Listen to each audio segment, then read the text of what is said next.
Celebrated writer and director Stephen Polyakov gives a revealing insight into the inspiration behind his work. A brief history of now here on BBC One after we return to the Crimewatch studio for an update with Nick Ross and Fiona Bruce.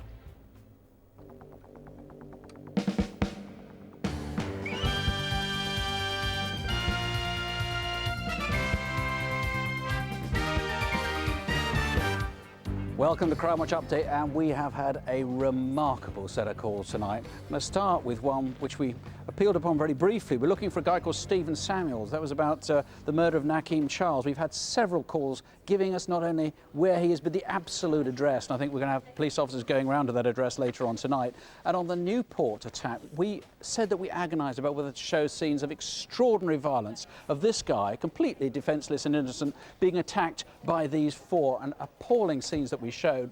But it seems worthwhile. We've had a phenomenal response. Frankly, guys, you might as well go down to the police station and hand yourselves in. We've had lots of people giving the same name, I mean, many, many times. We've had one guy named 3 times, one guy named twice, another guy named once. There's a 5th man, though, we're still trying to find. He didn't actually take part in the violence. You can see him there. We're also trying to trace people at a bus station since then. This is at Newport bus station, and we still need to find all the people who were there. In Battersea, a vicious assault on a train where a commuter was so brutally punched he nearly lost his sight in one eye. And Malcolm, let's just remind people what we were after, or who we were after here, was an athletic black guy with this really distinctive tattoo saying God's property on his shoulder. That's what we were appealing for. What have you had? We've had several calls in this case, Fiona, one of which in particular is, I think, is absolute gold dust. Somebody's phoned up saying they used to train with this person at Battersea Park, and he says, yes, this person does have this tattoo on his shoulder. And also this person had information which we didn't reveal on the programme. Yes. You'd only know if you really did know who this man was. That's correct, and that's what gives me confidence that tomorrow morning we'll have this person identified. Fantastic, I hope we do. Great. We've got 48 calls so far and counting on a man who took a hammer repeatedly onto a girl's head and face as she was walking home through a Surrey churchyard just before Christmas.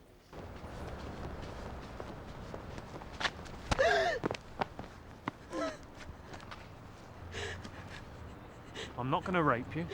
I just want to see your knickers. No! Mrs. Garris Humno, you've had some pretty good calls, I gather. We've had over 50 calls now. Over 50 now, is it? Encouraging, yes. We've still identified this man. Just to give you the description again.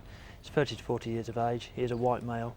And that coat is obviously quite significant, the 3/4 length beige coat that he was wearing. And he comes, you're pretty sure he's an Egham man, and what's been interesting is nearly all the calls have been coming from around the Great Windsor Park area, Egham in Surrey and all that, and putting names. Yes, it's a small community, it's a small village. Someone must know him. And is there anything yet that so far tells you, yes, we think we've got him, or is it just too much to go on at the moment? At the moment, no, there isn't, no. But we haven't identified the young man that's in the churchyard. Still, we'd like him to This was a guy on Tuesday, the 13th of December, about 9 o'clock, just smoking a cigarette. He may have seen something. You need to talk to him. Rav. You may be hearing on the news about a massive £25 million robbery that happened earlier today. We're already getting calls on that here at Crimewatch. If we can help out at all, we'll give you more on that next month. Very quick update on the jobs that we have shown you, though. There's a flat screen plasma TV theft I showed you earlier on today. We've already had 2 names put forward for that guy, the guy on his mobile. We've also showed you some CCTV on a Frodsham jewellery robbery. Now, we've had 3 names given for that fella. One of them in particular, one caller is very sure she knows that man for good reason. So keep them coming in. It's looking very good. We also showed you a £1 million plus jewellery robbery in Cheshire, where 2 men came within millimetres of killing the shop owner. He was shot twice at point-blank range. Miraculously, he survived. A couple of people rung in who may be able to identify a man who was driving the white van that was used to whisk the robbers away. Also, someone who may have owned the 2 bikes that were used to get away from the robbery before they were stolen. I just want to show you this again. We showed you this necklace which was stolen. It's very distinct. There's only 8 in the country. On the back it says Robert Kwan Chent. It's got a little ruby there. If you received this, you were given this 4 after Christmas, quite likely it was stolen. We also showed you this in the programme, a security van robbery on Merseyside with a security guard on the receiving end. Go!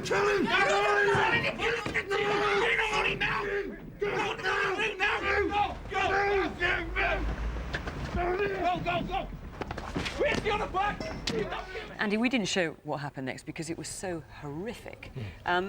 What calls have you had on this? We've had an extremely good response so far, and a couple of calls that we're really quite excited about, but I can't go into too much detail about at the moment. So frustrating, isn't it? Well, we have to say that a number of names have come in too, haven't they? They have, yes, yes. And that in itself is extremely promising. And we just want to clarify that one of the vans that was stolen to be used as part of this robbery, it was a G&C Roberts and Sons vans. It's not them we're interested in, they're nothing to do with this, but it was the dates within which it was stolen. Just remind us. Yes, we're only interested in the G&C Roberts van between the 17th and 20th of September last year. Because it had been nicked by then, and it was then stored somewhere, and then later used for the robbery. That's correct, yes. Great. Well, let's hope we get something. Thanks. On the double stranger rape, we've had a name given for one of the men. We've also had another possible victim come forward, and a female who's been approached in the same area by these men. We've had a recent sighting of the men by 2 community liaison officers. These men need to be caught before they strike again. Have a look at their pictures and call us with their names. A dreadful, appalling head injury to a man in Sparkbrook in Birmingham. He was hit by a dumbbell, pretty likely just like this one, but who was wielding it? That's what we wanted to know. We had a couple of names of 2 attackers who were heard talking about the robbery. Also, another call saying that they had seen 2 African, possibly Somali men, which fits the description, flogging jewellery at the Snow Hill Centre in Sparkbrook in Birmingham, which is near where the victim lived. Both these calls were anonymous. Please, please call back. Your information will not be given out unless you want to, but please, please call back. We also appealed about Newton Thompson, who was an Australian killed in his London hotel. He'd never left Australia before. His debit card was stolen. We saw 2 people, one person who was definitely using that card, one person who may have been. Steve, what information did we get on that? Yeah, very encouraging, Fiona. We've had calls which name both women that we're seeking to identify. That's the lady at St Albans and the lady at Hatfield, so names for both of those. And it's worth saying, it's the black woman we're talking about in particular who was definitely seen using that debit card. She's part of your murder investigation at the moment. She is indeed. Maybe she doesn't know anything about the murder. If she doesn't, she needs to come forward now, doesn't she? Exactly right. OK, thanks very much. A daytime burglary now that went horribly wrong. There was a painter quietly working away at his canvas in Battersea, South London. 2 men put a stop to it.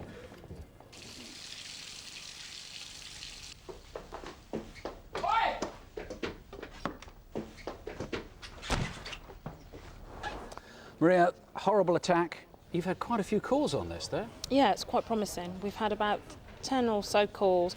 We've got 3 possible suspects, and 1 call is from a high-ranking police officer who's quite confident that he knows who this person is. Really? So that's now looking very, very promising indeed with that one. Very promising. But there was a whole stack of other calls as well. That's just sort of background information you've got, is it? Yes, that's right. Yeah. Let's hope something comes of that. Thanks very much indeed. You can find all tonight's cases on our website at bbc.co.uk/crime. And incidentally, we always say this, but if you've been the victim of a crime and you want to talk to somebody, do try Victim Support Line. They're on 0845 30 30 900. Crimewatch is back on Wednesday, April the 5th, and from the team and all the investigating officers here, thank you for your calls. Every month we have proof. They really make a difference. And that's certainly been true tonight. We've had a really phenomenal response, and it's interesting. We were so concerned about showing the violence, but we've had fantastic calls. Thank you for that. From all of us, don't have nightmares, do sleep well.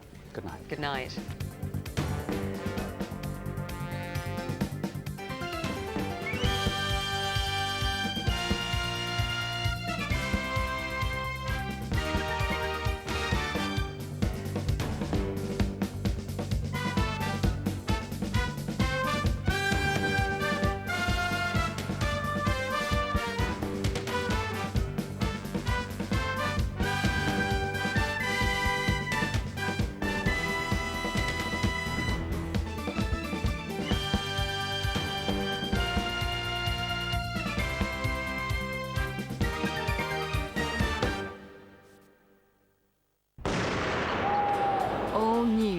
And Pascoe.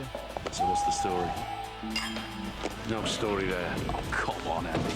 You're the nosiest, most sceptical man in Yorkshire. You don't seem at all interested in the circumstance of her husband's death. Unless I've missed something, no murder's been committed in this house. The case of Houdini's ghost. The door was locked from the inside. He can't have been murdered. What's she got over you, Andy? What else are you hiding? DL and Pascoe in the case of Houdini's ghost. Coming soon on BBC One.